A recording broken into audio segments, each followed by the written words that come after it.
Because all it takes is one. Fury could be 100 times better than Deontay Wilder.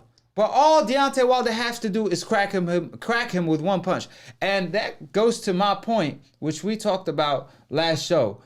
And I said 2 ways to defeat Deontay Wilder when he was undefeated during the prediction. I didn't get my prediction right, but I told y'all. Even Deontay brought up the same point. You could either try to be perfect the whole night, that's tough to do. You could even ask Tyson Fury that and box around. However, you have to be perfect the whole night. Wilder have to be perfect for 1 second. Or you could reverse the roles and you go hunt the hunter and bully the bullier, which take heart and look for the KO and, knock him out before he knocks you out. And that's what Tyson Fury did. So, like I said, I predicted that. I didn't think Tyson Fury was going to be able to pull it off. I didn't even think Tyson Fury was crazy enough to pull off a move like that, but he did. So, shout out to Tyson Fury for doing so. However, we have a trilogy on our hand. We do. Officially, Deontay Wilder came out saying that, and his team and his manager, they said that they already activated the rematch clause for the 3rd fight. So with that being said, it's official. It's on. The trilogy match, we don't know what's the date.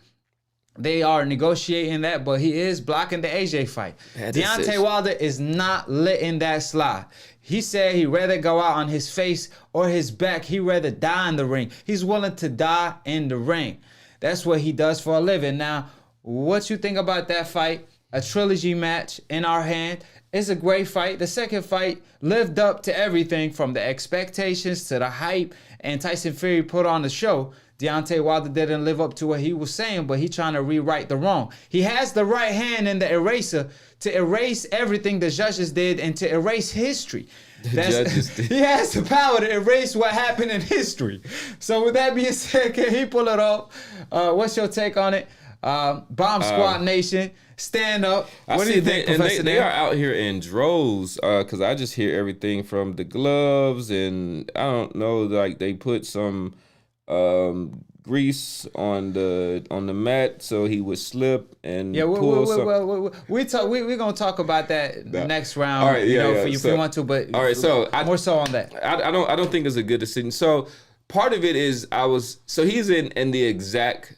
Well, I'll take that back. I was going to say he's in the exact same position as Anthony Joshua was when he had got knocked out by Andy Ruiz.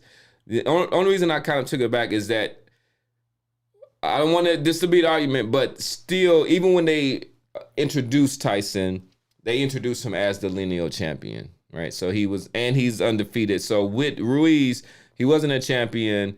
He was a fill-in. He had a loss before. He had been beaten before. So that's the circumstance a little bit different. But the reason I say that is very comparable is that if Deontay Wilder loses this fight, particularly if he gets stopped, well, like where does he go from here? Where does he go? I don't necessarily know. I would like to see him, and part of it, Max Kellerman kind of talked about it, was just to kind of build up, take a couple of fights to just remind the public about your devastating power, but also let you work on some things. If you go right back into this fight, one camp is not going to allow you to make these vast improvements that you're looking to do. And if you lose this fight, your career is in shambles at this point. I mean, he have 10 title defenses. He proved himself. But with that being said, I just want to interrupt you real quick. We have a super chat.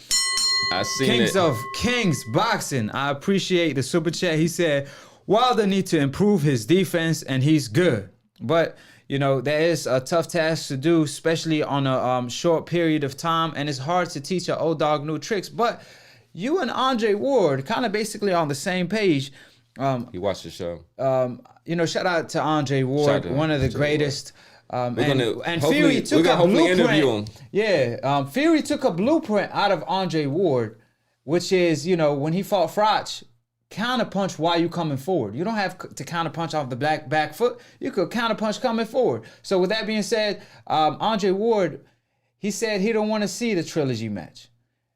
I kind of said around the same lines, but now looking back at hindsight, Wilder has to take the trilogy match. But as far as you and Andre Ward did say as well that AJ maybe he not made for this when he lost to Ruiz, and we saw what happened with AJ, and AJ got hurt in the same round that Wilder got hurt in and lost his equilibrium. So with that being said, the trilogy match could be a totally different fight if Wilder doesn't lose his equilibrium. You never know. And Wilder got that one-hitter quitter. He was losing bad against Ortiz too. So in my opinion, it might be good to go right back to a trilogy match because it's to save face and his pride is on the line. You got to understand, a champion, you judge a champion on how he get back off a loss, how he bounced back. That's really the quality of a champion, is how he bounced back from a loss. So we'll see what Wilder does. We know when AJ lost to Tyson, to Ruiz, I think it took like a month or two for them to apply the rematch clause or agree to a fight. They didn't want to come to the U.S. again. They made the fight in Saudi Arabia. Wilder, it took him less than a week. He said from the get-go, I won the trilogy match. So that's confident. It's not necessarily a good thing. Yeah. Now, based on what you were talking about earlier, you are correct, because what Tyson Fury saw in Deontay Wilder was, hey, it's like the continuance of the 12th round of their first match. He realized, man, if I back him up, every time I hit him, he kind of like off balance or in an awkward position. Yeah. And he's very awkward. So I could make that awkward work for me instead of working for him if I apply pressure. Because if I'm trying to be pretty and he's awkward, it's hard for me to counter him. But if I'm applying pressure and I'm making him cross his feet, as soon as he crosses his feet, I could automatically throw punches, and if I catch him, he's off balance, so I could follow up. And after I follow up, I could push him down and be dirty and do, veteran tactics, which Wilder complained about. But like I said, Hopkins got away with it, so Tyson Fury did as well. Wilder could do the same thing, but he was just off balance the whole night. That's why I want to see the trilogy match. I'm with Wilder on this because it's how you bounce back from a loss. So we'll see what Wilder is made of. It could be a case where Fury is just a better man. It could be a case in the heavyweight division today, like, rock, paper, scissor, really? Shoot. You know what I mean? Like the triangle theory. AJ could beat Fury. Okay. Wilder could beat AJ. Tyson Fury could beat, Wilder at any time. So we never know. It's the theory of the unexpected. That's why we want to see these fights. So like I said, I don't think Wilder, even if he loses the trilogy match, is all over. He's a popular fighter. If he rebuild his name, he could automatically get back and get a shot at a world title or be a mandatory somewhere.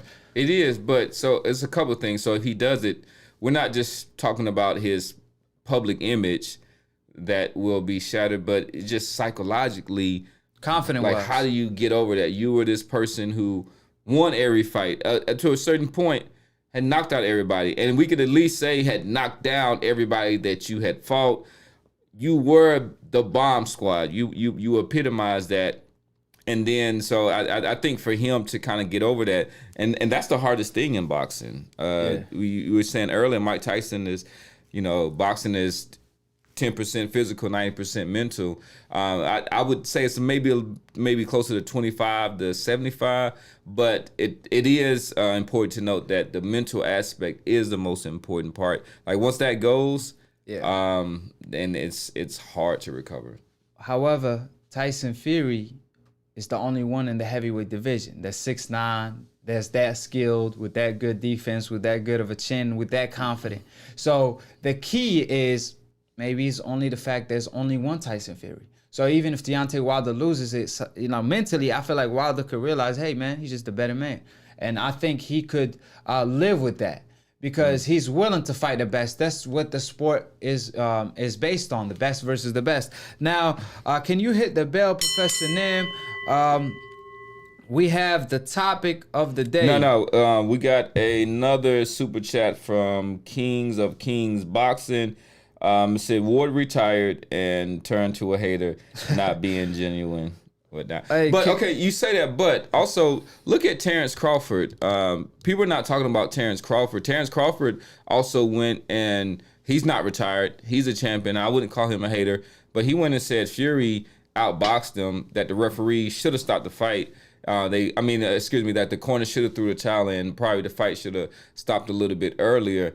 And I think if you go and talk to him about why they're doing a trilogy, so this is not just fans kind of talking. Like, these are people who were boxers, who are boxers, and that are in the know, who are giving him that advice. Well, Errol Spence said he got his money on Wilder in a trilogy match. So I do see your point. Andre Ward's perspective is he's not thinking emotionally. He's not thinking about Deontay Wilder pride. He's thinking about Deontay Wilder's sake and his image, like you said. So he's looking at it like, hey, you better off rebuilding your career instead of, hopping back to a trilogy match.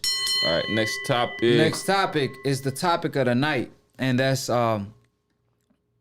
Deontay Wilder is the last Black American hope, according to Larry Merchant. Larry Merchant. Man, Larry Merchant was on PBC, and shockingly, because he was hating on Al Heyman, claiming PBC is the cancer of the sport. Jim Lampley was preaching that, and this is Split Decision. It's a boxing debate / talk show. So tune in every Sunday live on AkHi TV exclusively. So subscribe below if you're trying to get smart about a minute. If you're trying to get dumb about a second, don't. And listen to these decaf / media, of course, is new media all day. Shout out to DBN for starting the new media wave. And you already know Professor Nam on the left in the blue corner. AkHi on the red corner, the undefeated 24-0. We've been 24 episodes, and I'm untouched. God only made a couple things perfect, and that's my boxing record and my debating record on Split Decision and Floyd Mayweather boxing record. What do you say to that, Professor Nair? I want to say that give a shout out to everybody that's tuning in. We definitely appreciate the love, appreciate the call-ins, appreciate the super chats. We usually stray away from politics, but I want to say Super Tuesday is coming up and everything, so I'm not going to get in it. I'm not going to tell y'all who I'm voting for and everything, but you know what I'm saying? So make sure that he letting it be known. Stop playing with Professor Nam, the man with all the knowledge, a real life professor in real life. So put some respect on his name.